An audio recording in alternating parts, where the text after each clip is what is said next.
在美股的换挡时刻，一边是 AI 板块集体熄火，英伟达被清仓，另外一边是蓝筹、消费和金融板块全面回暖。华尔街正在经历一场从梦想估值向现金流现实的迁移。而就在市场重新定价风险的同时 ，Circle 明天的财报成为了新的焦点。这家公司不仅是 USDC 的发行方，更可能是稳定币走向主流金融的试金石。今天的故事有两条主线：华尔街的风格切换和稳定币的现实化进程。一个代表资本的回流，一个象征信任的重建。这或许正是美股和加密世界的共同拐点。今天是11月11号，星期二，这里是 Alpha Lens， 我是 Sharon。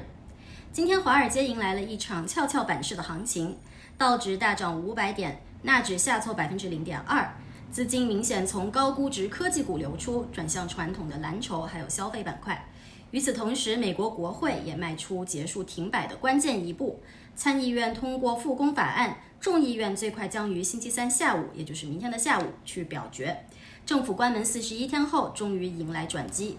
道指今天的表现最亮眼，收涨约 1.2%， 领跑三大指数。医疗、工业、消费这些传统板块成为了资金的避风港。安进、强生等蓝筹集体上扬。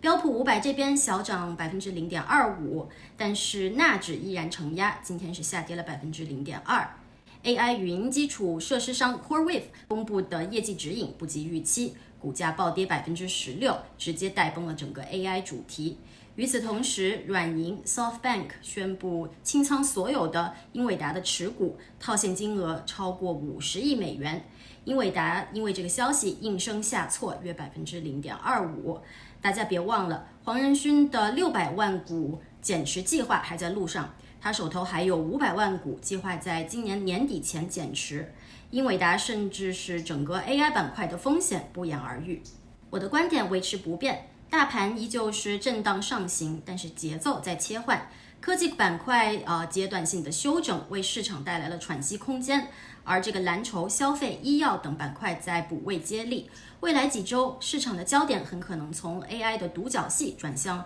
多主线共振。财报方面，今天我们来聊一聊 CRCL， 它将在明天11月12号盘前发布 Q3 财报。这场发布会的关键不仅仅在于 USDC 的发行量是否继续扩张，更在于公司是否能够证明自己已经跨过了单一发行方的门槛，在分发渠道、应用领域还有资本结构3个层面同时出现突破。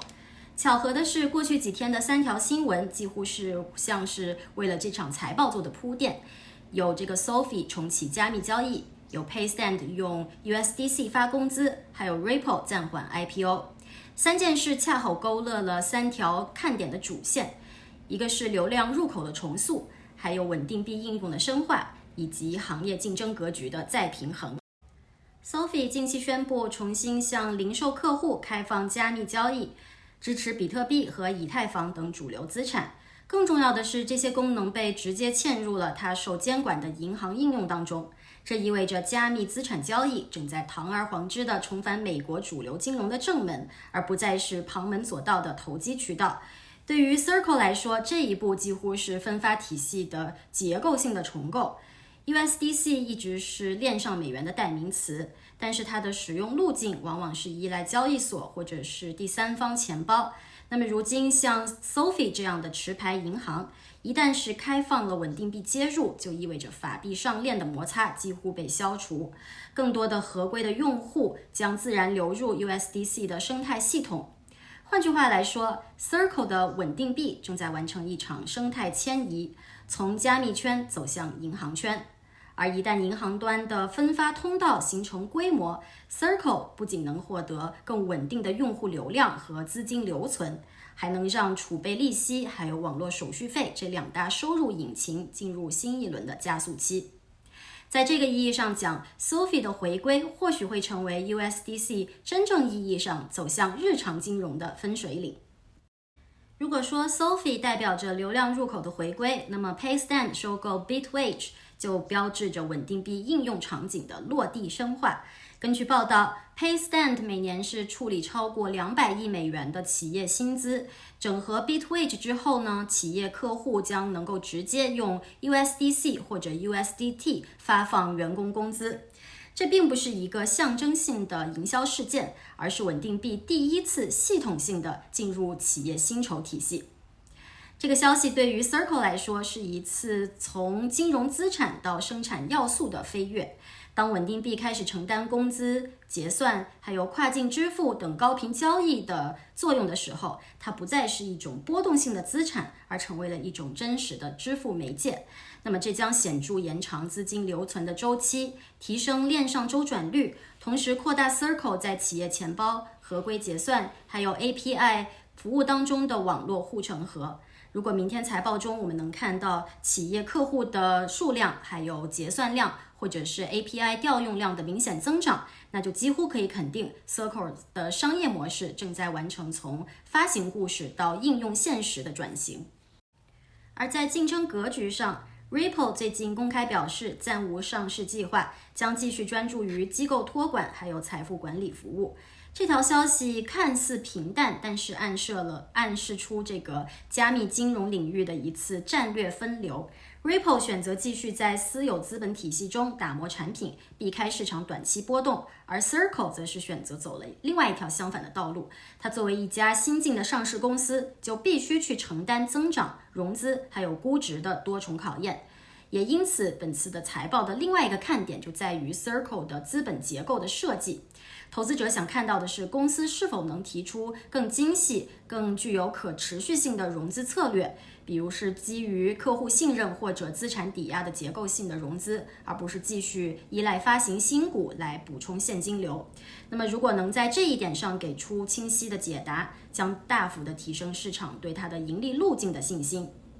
在某种意义上， Ripple 的避战恰恰是衬托出了 Circle 的负重前行。公开市场的资本纪律正在成为检验它商业成熟度的试金石。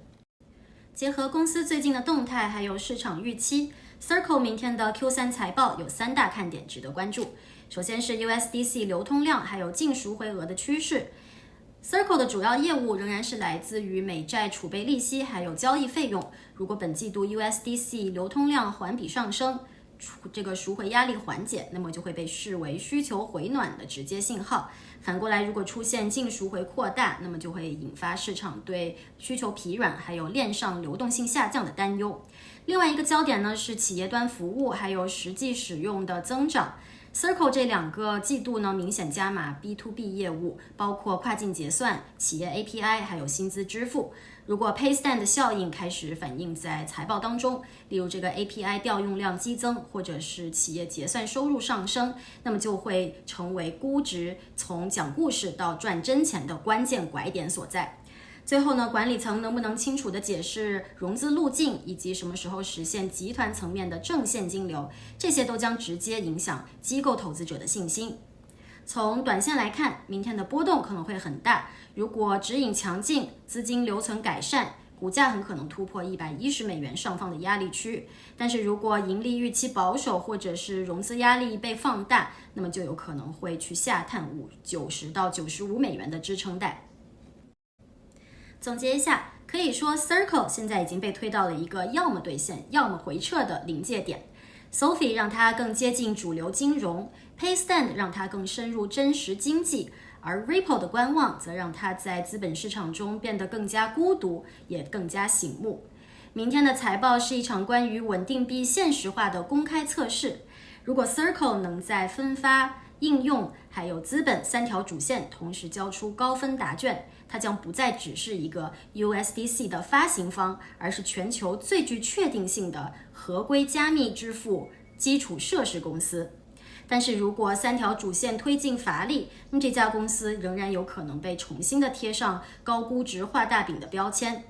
在这个被称为加密金融第2轮洗牌期的关键时点， Circle 的 Q3 财报不只是一个数字结果，而是整个行业的风向标。好了，这就是今天节目所有的内容。这里是 Alpha Lens， 我是 Sharon， 理性、克制，带着计划去交易。别忘了点赞、订阅、打开小铃铛。我们明天见。